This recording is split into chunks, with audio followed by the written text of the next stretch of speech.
to Fintech Focus TV. We love to celebrate the fintech businesses that have the big ideas and those that are making waves in their field. So today we have Peter Murray, Group Head of Sales at W2 Global Data, the single gateway for real-time identity, compliance, and customer intelligence. W2 has gone from strength to strength during the pandemic and now are embarking on a number of new ventures. And Peter's here to share that story and the exciting news with us today. So welcome, Peter. How are you? I'm good. I couldn't have said that any better myself. But yeah, I'm very good. Despite restrictions, despite lockdown, all's good in the W2 camp. Oh, amazing. So maybe if you start off by telling us and telling the viewers and listeners who don't know much about W2 exactly what you guys do. Yeah, well, I think you pretty much covered it in that open introduction, but we were founded sort of 10 years ago. We're based in Newport. We're a technology company and essentially specializing in regulatory compliance. So a single API for all sort of regulation, compliance, customer intelligence needs, so real-time solutions that support that. So our real sort of sweet spot areas around heavily regulated markets. So it's financial services, it's fintech, digital currencies. Gambling is one of our big markets as well. So about 40 of us at the moment, where COVID's seen us come out of that at some acceleration. So we're recruiting at this time. So yeah, that's us. We've evolved. Actually, we've probably evolved quite a lot over the last sort of decade, and I guess everybody has. But ultimately, it's a move away from the individual parts that we provide as part of a KYC solution, etc., to put the focus squarely on the technology. If anybody's ever met our CEO, Warren, he likes his cheesy lines, but it is for us at W2, it's about the tech, not the check. And I think that's the ultimate, exactly. So I think that's the ultimate change over the last couple of years. But yeah, that's W2 in a nutshell. Warren is a lot of fun, isn't he? He is indeed, yeah. I've got to say that he's my boss, but he is as well. Yeah, no, he definitely is. So what in your mind makes compliance such a great area to work in? Yeah, compliance and sexy generally didn't go together. And certainly I think, I entered this space a bit by accident 12 years ago, and I certainly didn't view the move at that time from running a business in Europe to technology and identity, essentially. I didn't view that as exciting. I was coming to help out somebody in a certain section. But certainly within 3 months, one of the companies we were dealing with was on the closed down by the FBI. Some of the key people in that were wanted on a FBI wanted list, and suddenly it went, you know what, compliance is really quite interesting. And I think that was in the gambling sector, but you see the same in whether it's financial services and digital. But for me, I think the most thing is the constantly changing nature of it. Compliance itself can seem a bit dry and the rules and regulations, but the technology that supports it, and certainly I think supports our clients, is anything but boring. And if you just look at the changes over the last couple of years in the areas of know your customer and anti-money laundering, and how what suited the industry when I joined 12 years ago is no longer fit for purpose. I think it's that bit that constantly evolving. And then sort of back in the office, that whole technology hub, that central base of how that's changing and how companies like W2 adapt to it. That's never going to be dull. It's always going to keep you on your toes. And I guess finally the customers and what they're requiring and how regulation changes what they need. So for me, it's a ever movable feast, and it's never dull. Never dull. I love to hear that. Now you've mentioned it a couple of times already, but as we're coming out of the pandemic, there's been an acceleration. So tell us a bit about your strategy as a business during that pandemic. I think, interestingly, I think we'd started to change tack, and we certainly, from a single platform point of view, done that quite some time ago. I think what COVID did, and it was interesting, I've been at a couple of sort of these virtual events recently, and one of the quotes from that is that where there'd been sort of hesitancy to adopt and adapt technology, maybe from either an older generation as a customer or for companies that weren't looking at, say, global expansion or going down that route. I think the quote was, it's legitimized fintech. What I think that means is people have suddenly embraced it and decided, you know what, firstly, they don't have a choice. Everybody's locked down. We're all at home. We can't visit banks or go to physical establishments. But what that did was deliver a real sense of urgency about finding it. So I think that had fitted in nicely with what we'd done just in the run up to that, because essentially it's about, for us, it's about making that process easy. What can seem sort of complex and costly, just taking that out of the equation. I think some of the things we did, we removed any barriers to access, so any of the setup costs and any of the long-term commitment to it, we removed, and that was just before COVID. But we've certainly seen a big uptake in that in the areas we deal with in fintech, because it can be costly, it can be complex, but when you remove those barriers to entry, then people will willingly uptake. And I think certainly COVID for us, after the first couple of weeks where everybody was a little bit uncertain and not quite knowing where that would go, we've just seen it accelerate. And whether that's new customers coming on board, or for us having to concentrate and make sure that what we do provide is enhanced and is best of breed, then that's the biggest change. And I think the other quote from that event was, it's created a sort of 5 years worth of growth in 3 months. And I think you see that across both our client base and people in our space. So I think for me, it's those two things about allowing access more readily and simply, and then just trying to simplify the whole process. If we can do that, we're going to be all right. I like that. If we can do that, we'll be all right. So I really like how you're talking about acceleration. I mean, Harrington Starr, we produced a magazine recently called the Fintech Phoenix, all about how our industry at the moment, we've all been challenged. We've all been challenged through this pandemic, but people are really rising from the ashes. And I really see W2 as part of that story. So I wanted you to share a bit more about the major challenges that you see that the industry is facing, that you and your company overcome.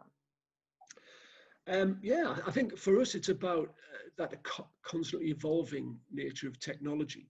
I mentioned earlier around know your customers, just one part of the compliance process, but they had something in place 10, 12 years ago that until a year or so ago, everybody thought that would be enough. If find me on a credit rating database and that would be good. Well, in all of our markets, that's changing. So with regulators, an increasing focus not only on the solution, but the technology behind it. And then that's obviously replicated by the customer. I think for us, it's how we stay on top of that curve. And that's down to a couple of things. It's like making sure we have the best of breed data sources, but ultimately it's the technology that's consumed by. So that tech platform, that single API to meet all your customer compliance, all your customer intelligence needs. That's the big challenge we've got. And I think it's just staying on top of that with the tech teams, making sure the development guys looking at solutions. And so it's fairly full on, but it's massively rewarding. So moving on to our next question, you are incredibly vocal in the industry about business growth, and I would love for you to share with the audience where that comes from and what you talk about. Yeah, I think our view, and certainly the W2 view, is that for sort of too long, many businesses have either been restrained by the ability to look globally, or they just assumed their marketplace was restricted, I think, to the country that they're in. I think COVID, again, I mentioned earlier, changed many things, but that their outlook is one of them. So going back to that legitimizing fintech, it's also allowed people to go, you know what, if my customers are UK based or French based or Swiss or whatever it might be, that market, because I'm adopting and adapting to technology, suddenly opens up. And I think providers in the space we were in were not providing great support generally. We're quite comfortable providing something we're really comfortable in. So UK, US, data sources that are tried and tested. But what in areas that technology is really driving change, so facial recognition, document verification, AI, that opens up a whole world out there that is consumer led. And I think it's a globalized world. Consumer markets are opening up. Customers don't really look at where that company's based. So if you're a payments fintech, then it doesn't really matter. You might be opening up in Estonia, but your customers could be based across the globe. So I think I'm just trying to drive home the message that it isn't as costly and complex as it might seem. The sources that are out there and the technology that back that up are increasingly understood and adopted by regulators. So let's open up the mindset to go, you know what, if that product is reliable and works in, say, UK, then why wouldn't it be in France or Germany or Switzerland or the US or Asia? And also, that's the really exciting part of the world. If you look at where growth is happening, whether it's South America, the Americas, and Asia, those sources that reliably provide compliance solutions, they're stepping up to the plate. I think for anybody out there at the moment that may have just embraced the technology driven by COVID, I think suddenly you can open that market elsewhere. And I think we've got a webinar in a couple of weeks with a couple of customers, a couple of our key brands that support us, just trying to drive home that message again. And we'll definitely be there supporting you and making sure we get a lot of people to that webinar, because it's a great message, and it's something that I personally massively back, because we need more people like yourself saying those things and opening up people's minds and eyes to what's actually out there and the opportunity that we have to really build back our economy at the moment. So I think we're bringing two customers on, because it's certainly from my perspective all the time, but it's from a customer viewpoint. So getting the customers on to explain how they've gone from 0 to 50 million customers, it's going to be difficult if you're just concentrating on the UK. So you need people to visualize it and see how that works. So yeah, we'll be bringing on a couple of customers to prove, that we can deliver on this stuff, that they can grow their business exponentially. Yeah, absolutely. So tell us a bit more about the new ventures you're going to be embarking on. I think it's all about evolving the technology and the data sources that are behind it. So I think there's a couple of areas. One is, say, removing the barriers to entry to somebody like us and taking away the cost and complexity of setting up. But for us, it's then about ensuring that, I mentioned earlier about that global reach, so enhanced global data sources, that whole customer journey of just making sure that the component parts that make up an identity or a verification, they're all as good as they can be. And that could be just extra data sources, but it could be in really interesting areas like facial recognition, liveness testing, because it's driven by regulators. So if you take the German, say, gambling regulation, AML regulation, they're starting to introduce facial recognition and liveness. So we've got to make sure we're at the cutting edge of that, which we are. And I think it's people's identities are changing from what was a tried and tested timestamp static identity through to this movable feast that's in real time. So how do we do that? So put a real focus on an investment from the investment round we had a couple of months ago in just making sure that tech is at the forefront.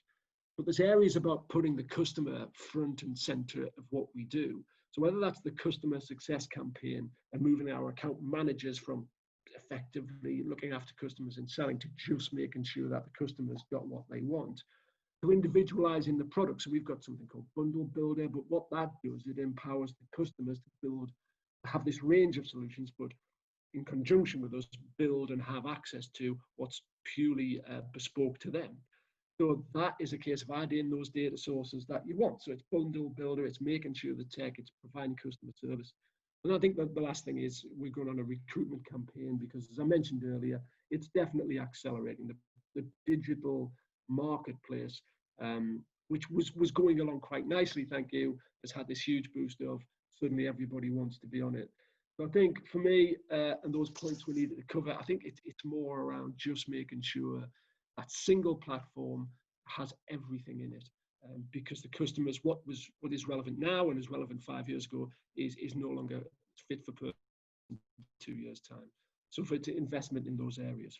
Well, I think that sounds really, really exciting, and it's brilliant to hear that so much has happened and you've moved the business, the product, everything that you're working on so far forward during a time where so many people haven't been able to move and have been frozen. So it's been so brilliant having you on Fintech Focus TV. It's been exciting and inspirational. Thanks so much for joining us. Much appreciated. Keep up the good work. But yeah, thank you.